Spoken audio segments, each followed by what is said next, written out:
Welcome to Figure Eight, where we feature inspiring stories of women entrepreneurs who have grown their businesses to 7 and 8 figures revenue. If you're in the mix of growing a bigger business, these stories are for you.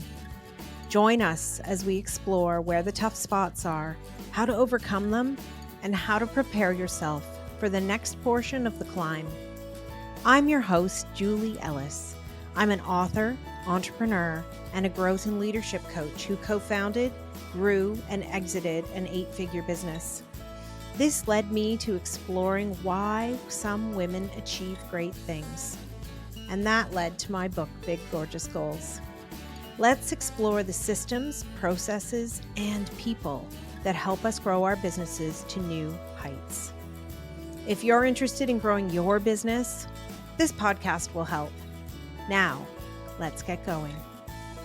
Hello, and welcome to this episode of Figure Eight. Today, I am in conversation with Wendy Brookhouse, and Wendy is a financial advisor, an independent financial advisor, who went out on her own from the very beginning, and that made her path to entrepreneurship a little bit more difficult than it might have been if she had gone with a big firm. But because she was independent, she was always working for her clients. And I'm so interested to chat with her about that today because she has created a thriving and vibrant business.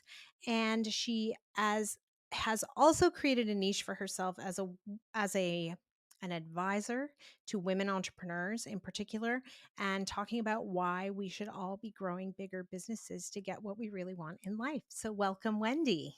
Thank you so much for having me, Julie. Oh, it's so great to have you today. And I'm so curious about, the beginning of when you started your business and what that was like, and where you've gotten to. Perfect. Well, I think when I first started, as you mentioned, I came in as an independent, which had its challenges and hurdles, but I've come to look at it as actually the thing that's made me stand out in the field a bit more because all along there was no one telling me how it was done. So I got to use a lot of basic self-reference criteria about, well, here's what I'd want from an advisor. Here's the stuff where I would want some help. And, you know, and how do I actually deliver on that in a way that clarifies and simplifies so that everybody can amplify, if you know what I mean. Yeah. So, again, hard at first, easier as you went along. And I still feel to some degree, even today, that I'm forging some new paths that people haven't gone on yet, or not many have, where I look at, does this make sense? Yeah, it doesn't make sense anymore to me. So I got to change that. Ah, that's so interesting. Well, and it's probably given you like a framework to be more in touch with that and assessing it. Yeah. Well, and I think also having been a business owner, sold businesses myself, and things of that nature, I come into the relationship with entrepreneurs different, right?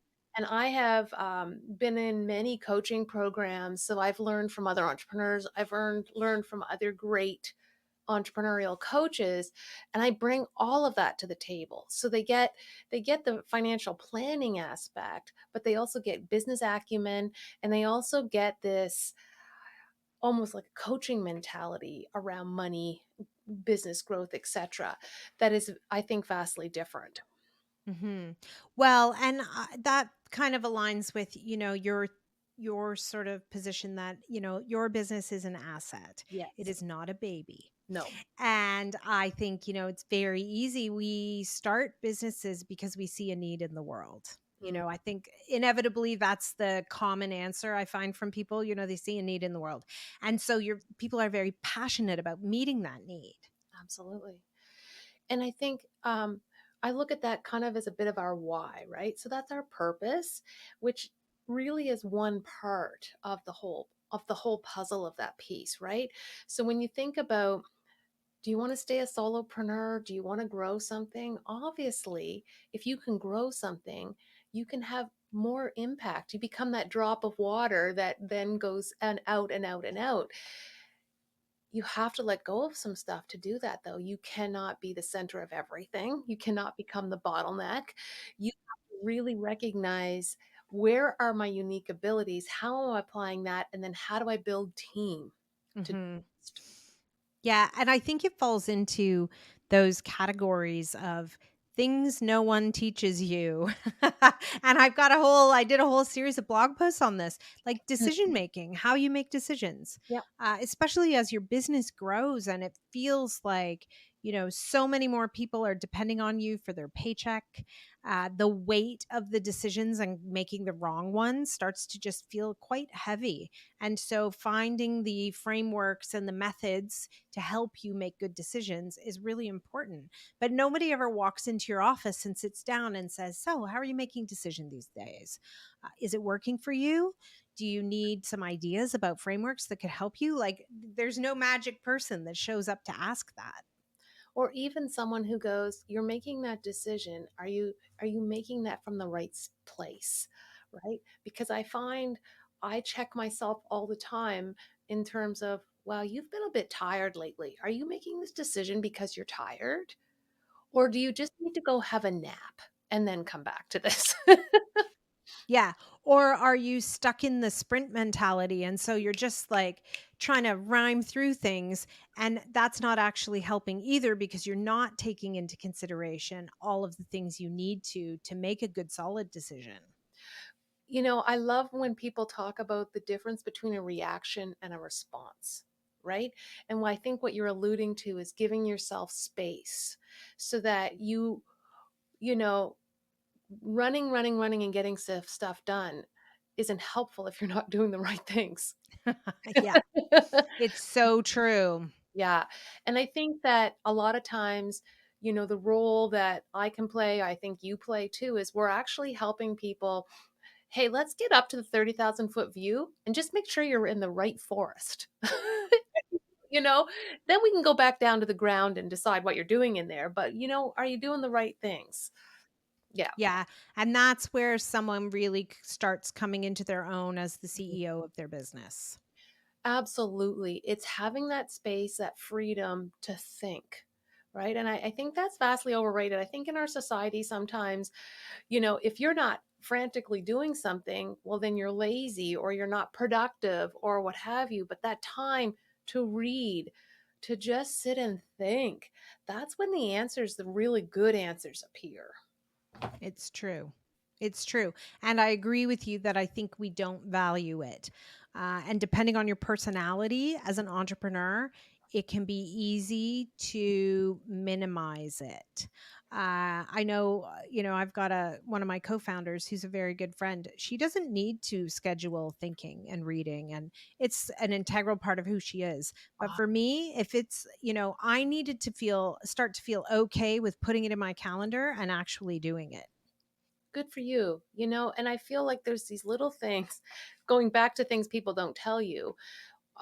When you are busy and you have a lot on the go, there's the day to day, but then there's the projects, the projecty things that are going to get you further ahead and maybe, free you from stuff. And if you're not careful, those become side of the desk activities as opposed to focus. And I feel like, it's so funny. I had this epiphany, and it's just so basic, so simple, Julie. Like, it's almost ridiculous. It's like, if you want those projects to move forward, Wendy, you're going to have to put time in your calendar to do it. And when the calendar opens up and says that's what you're doing, you also need to actually do that work. Fair enough, Julie. There's two parts to that. Yep. But when I started doing that, I started getting further ahead because project work is different than day to day. It's a little bit more contemplative. It's a bit more building foundational pieces or infrastructure pieces that are going to really, help you amplify. Yeah. No, I think that makes sense. Um, and just thinking about, so you provide a lot of counsel to your clients. Mm, And one of the things that I know you do is, you talk about with entrepreneurs what it is they want, because yeah. we all have our money, in terms of legacy, right? What do they want in terms of legacy? Because we all come into this with our own money hangups that we, got as kids from our parents Absolutely. or Yep. have created in our own, lives as we've progressed. Mhm. And so how do you work with people? So there's a couple of things. I like to try and build habits. So when I look at it from that perspective, like when we go through a financial plan, the first step is what is your ideal life today? And then let's figure out what that costs from a money perspective. Now let's go back and figure out what your business has to do that. And then we'll break it down into bite-sized pieces so that it doesn't seem too overwhelming, right?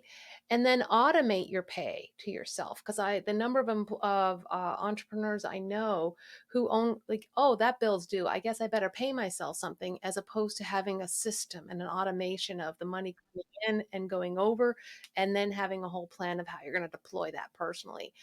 And when it comes to the end game, like we have to think about that too. So, end game, as we started talking about legacy, is a couple of things, right? So, it's the money you might leave behind, whether that's in the form of life insurance or assets, or maybe even your business is something you want to transition down to your family. But thinking about it from a legacy active, like if you're someone who the work you do is solving a problem, transforming lives, then you are already, that's part of your legacy, right? The work you're doing even today. Because when you change somebody and make their life better, then that has a ripple effect in their life. And so that impact is increasing and your legacy is increasing. But if you look at how you're running your business, if you look at your business as an opportunity to make even greater impact, well, what are you doing to make sure that that business will outlive you? Right? Because then that is going to also compound your impact, right? So if you look at um, you've developed some unique ways of doing things, you've tackled the problem. So let's make intentional and deliberately build out your business in a way that it can continue on after you, whether that is something that you're going to, sell down generations, sell it to your employees or to a third party, right? Like thinking about all those options, but um, knowing that that's what you're going to do with legacy can be so transformative in terms of how you look at your business. And it also kind of helps it grow up from being your baby, right? It becomes an instrument of change. Yeah. Well, and I think it also, from a personal perspective, puts the CEO in the place of, I need to be replaceable. Mm. Because in all of those scenarios you talked about, employees, a sale, or a passing to family, all of those, really mean that you have to be replaceable. And so, how do you start extracting yourself out of all of those things where it's like, well, no one can do this but me? Yeah, it requires a little bit of being ready with the ego check to some degree. And I think that when we start our businesses, we do have to be the face of our business for the most part, because that's how we're attracting our clients and making our world. But there comes this time when it has to transfer over that aura has to be able to go to the business as opposed to you personally, right? And so when you think about it from that way, it's just being deliberate about, okay, I'm going to start out here and then slowly but surely it's going to be less Wendy, more Black Star, if you know what I'm saying. So that's the process that you have to think about, but definitely you start out as the figurehead for the most part, and then you just have to work your way through that. And here's the thing that's kind of contrarian, I think, Julie, is the more you do that, the more freedom you have, right? Now you're dealing with the meaty strategic issues as opposed to the day-to-day detail. And that can be tremendously freeing for a person in the sense of now, okay, someone else is going to handle all that. I'm just going to deal with the big thing and help them figure out the strategy they will implement. And, that freedom piece is super duper good, and whether you actually intend to build something that will transition, if you do the work to free yourself, your business will be more valuable and more sellable. Mhm. And that's where I know I talk a lot with people about the, sprinting pace versus marathon pace. And that's where you really, really settle into the long distance pace, right? Mhm. Where you're managing your time, you're managing your stress, you're relying on others to do their jobs and you're holding them accountable for it. Mhm. And that's where you really reach this like place within the business of like everybody's doing the right role for where the business is. Well, and I think that there's a couple ways you can just to measure whether where you are on that. So the first one would be, uh, can you take a week or two off and not look at your email? Okay. What I see a lot of times, and I said this the other day to a crowd, and you could just see all the heads nodding, and it was, is a vacation just moving your office to somewhere nicer? For a lot of people, that's exactly what it is. Some of it is, I think, control, but some of it's also just this habit we have that we can't put our devices down. Yeah. Well, and there are strategies like, have a different phone for the weekend.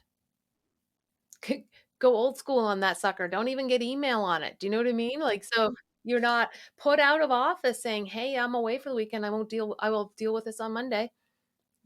And start conditioning and training the people in your work life that you have boundaries, that they are to be respected. I know that when I'm dealing with someone and they're clear with their boundaries, I'm like, "Okay, no problem," versus, you know what I mean? So, people don't take offense to that. I think we worry about that. "Oh, what do you mean you're not available Saturday at 3 to respond to my email that could wait another week to deal with?"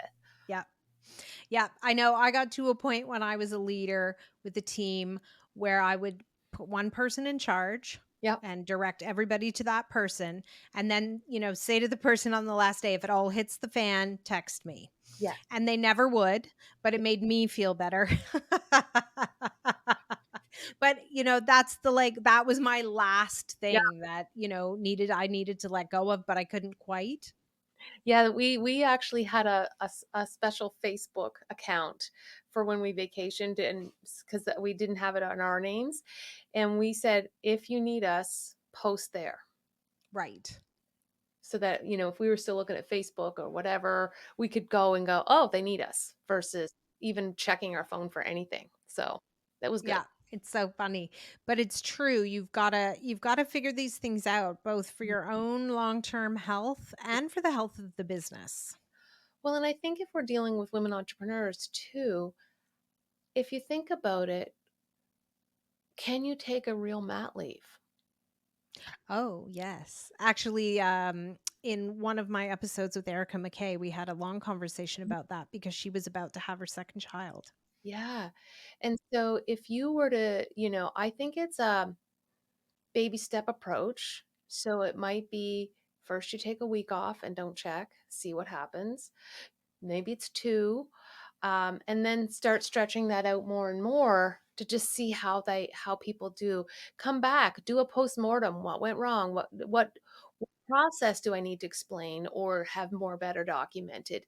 How do you need to have a thinking matrix for how to deal with this type of a problem?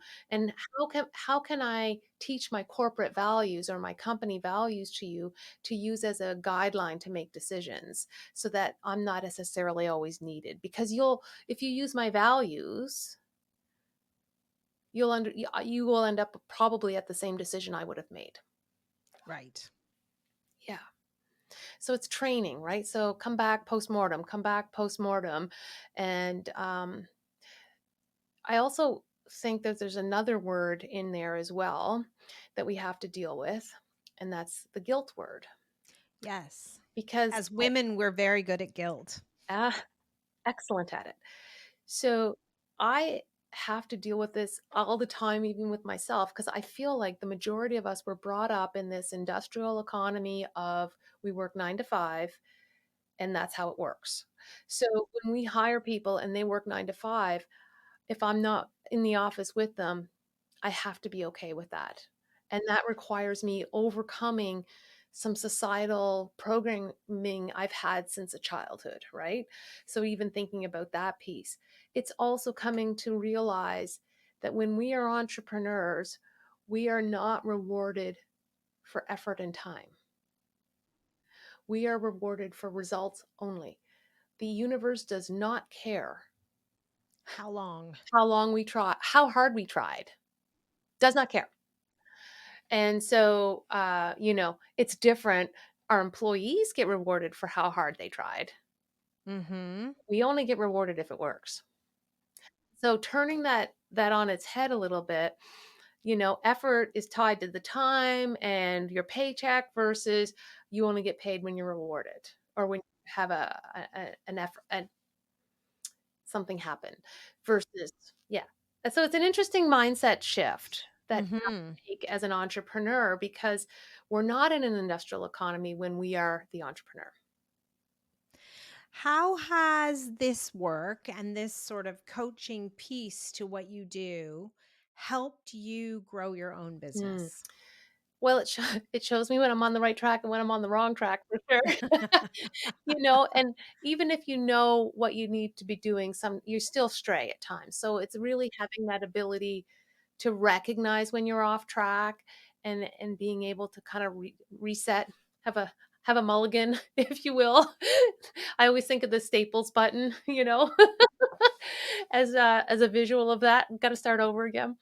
But I think that having the end game in mind has been so helpful for me. So when I started doing training and I have my back end now for helping people with the value of their business, it was fascinating for me because I took the assessment that I have. So I have a 13-minute assessment that will actually tell you the value of your business. Okay. So I did all of that. And then, of course, I go, this is where I want my value to be in the next 5 years. So now I can go back and re engineer and go, okay, in order to do that, I need to answer the following questions in a different way. So then that sets my strategic plan in motion in terms of what are the things I can do that will make this business better, more sellable, more valuable, which in turn actually frees me up. So it's kind of an interesting, beautiful place to get to, but it's the Mhm. reverse engineering and starting to think big picture like that. So many of us get into it day to day to day and we're in the trenches. So, and you start making profit and now your business is going well, but well then what? That becomes the process to start thinking about. That's a really great inflection point to start that process. And it's fascinating too because a lot of people get a little bit bored along the way once the business is functioning very effectively. So that might be a trigger point to say, yeah, it may be time for you to bring in management and go on to something else or to sell and activate that. In particular, I think about so many entrepreneurs have some level of ADHD, which can actually mean that they are even more susceptible than the average entrepreneur to shiny blingy things. So, having the skill set to be able to build a valuable business going, okay, I'm ready for the next thing, you can sell it. So you're actually getting all the value of the time and effort you've put into that business. It's kind of an interesting way to look at it. So, you know, um, having this training, having this system has really sharpened my focus on being able to know what I need to build in order to maximize the value. I may never execute, and that's okay, but I know that every step I take will increase my cash flow and will increase how I feel about my business in a positive way. Do you think you built that system because you yourself needed it? Ooh, maybe. And maybe that was hidden in like all the entrepreneurs I deal with, and we're looking at, kind of starting to do financial planning and we're looking ahead. And I like to do a measurement of net worth as kind of our progress chart. How's your net worth doing? Because it can be in a bunch of different places. So it's a great kind of um, marker. There comes a time when your business becomes your most valuable asset, and yet we have zero idea what it's worth. We have zero idea how to maximize the worth of that. We have no idea what it means, like, you know, when you do sell or transition your business, how much of that's going to end up in your pocket versus, have you structured yourself correctly? Have you employed the right team? You know what I mean? CRA, partner in business and life, every step of the way. So how do you make sure they're happy but not too happy? Um, that type of stuff. So that requires thought, and it usually requires, if you're going to be intentional about it, you need to start at usually 3 to 5 years before you want to execute. Yeah. Definitely. Well, and it is interesting because it's this place that entrepreneurs end up where they have an asset that is pretty Mm, illiquid. yeah. There's not a lot of options. You got to sell it in some way to get your money off the table. And, often it is in place of, pensions, Mhm. retirement savings at the level that you might have. So, although it seems like a windfall to sell the business and actually extract that money, yeah, the more you lose to taxes, the more, like, all of the things that are important to ensuring that the amount that comes out to you is going to actually be able to fund the retirement that you're going to have and those kinds of things, because it seems like a huge amount of money, but often it isn't as quite as rosy as it seems. Yeah, you sell for X, but you get Y. Exactly. You pay all of those people that need to help you, all of those Mhm. experts. Pay the tax Yep. man, and then, you kind of have, some piece left to work with, which may seem like a lot of money. Yeah, But whether it serves your needs or not is a different well, question. which leads me to my next point. My next point is when it comes to end game, do you know what you want your life to be like after work? I say that after work, you could have a slow down strategy, you could have whatever, but usually there is a point where it stops. Like it might be 75 for you, it might be 80, whatever it is, it still comes a time sometimes.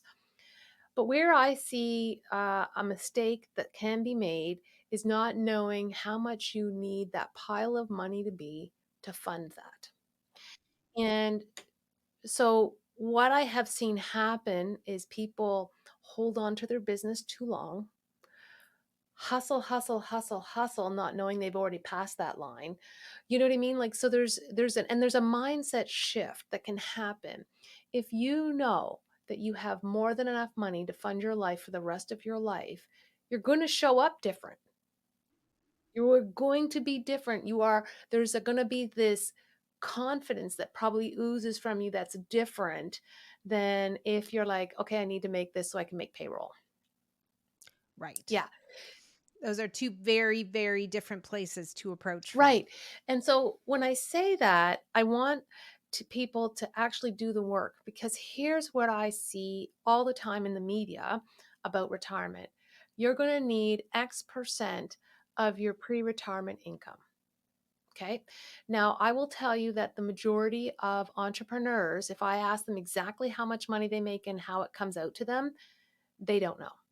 I actually have to get them to give me their tax returns. That's how I figure it out a lot of the times because some of it's dividends, some of it's salary, maybe it's a bonus. So, how it all adds up and how it's going to work is tough. And knowing that number really does free you up. And it also tells you where you need to get that business to and how much of that business value do you need to capture to fund that. And then that helps with your reverse engineering. Yeah. Yeah. Yeah, that's interesting. And I think that it is true. The more information you have, the more choice you have, and the more you realize what levers you can pull Yes. on to get to where you want to go. Well, and again, we'll go back to that anti-hustle. I had a client who had offers on this business and he kept saying, I'm going to work another year or two so I can get the value up another 100, another 200. And he's already tired. Right. And I'm like, but do you need to? But you know what I mean? But he didn't want to do the work to figure out what he needed. It's hard to look at that sometimes. You have to be prepared to be vulnerable with people and you have to be open and non-judgmental of any decisions you've made in the past because that's in the past. Yeah, it really is one of those circumstances where information is power and it gives Yes. you the choice to make. Yeah. Because I think sometimes when you lay it out all on the table, you say, yeah, I'm not incrementally getting where I want to in the next 5 years, so it should end now. Yeah. That can be tough. Very tough. But at least with information, you can have the view and make those decisions. Yeah, exactly. I mean, without information, And to get granular, I feel like a lot of entrepreneurs aren't necessarily got their accounting in a way that gives them the information to make decisions. And I think that's because when we start out, we go and get a bookkeeper. They go, oh, here's a chart of accounts to track stuff. But it's not necessarily tracking the things you need to track, right? You know, do you know what your true cost of goods sold are? Do you know what your customer acquisition costs are? Do you know those things? And if they're buried in 500 different line items, you're not going to do the work to go find it. No, it's true. Yeah, having the right people around you. And, sometimes it can be very hard to know whether you do or not. Let me rephrase that. It can Yeah. be hard to know if you don't have the right person around you. Yeah. I think once you get the right people around you, you do know. Yeah. Um, but there can be that zone. And I remember a point in my business where one of our advisors said to me, Julie, with all due respect, your accountant is not doing his job. And it was like someone turned a light bulb on above my head. I had not wanted to think that. And as soon as he said it to me, I was like, you're 100% right. And that led to, a change in accountant, and it led to a very different path at a key point in the business when it made a lot of difference for us to have somebody at the table that was the right person. It's so interesting. I think I look at accountants in two levels. Like there's a different level in your bookkeeping. That's a different story. But when it comes to our accountants that we work with, I think they're either transactional or strategic. I think when we start out, it's okay if it's transactional. You're smaller, but as soon as you start growing, you need the strategy accountant. And they are not inexpensive, but man, do they make a difference. A If huge they difference. understand a different way of looking at things, they've seen multiple companies do what you do so that they can understand and say, hey, here, I've seen people do X, I've seen them do Y. Here's the pros and cons. Which way do you want to go? Yeah. No, I think it's really, really important to get those people around you and to, do the things that are right for your business, because we get attached to our relationships too. And it's hard to move on sometimes, Mm, even though it may be the right thing. So it's also doing the hard stuff. it's super hard recognizing that you may have outgrown somebody in your organization and you need a different skill set and a different approach to get to the next level. Because obviously, I'm sure you teach this, what you got you here isn't going to get you there. Yep. So true. It's so true. And so what's next for you, Wendy, with your business? So, in light of the kind of way out there, so I have a program where I teach entrepreneurs how to increase the value of their business.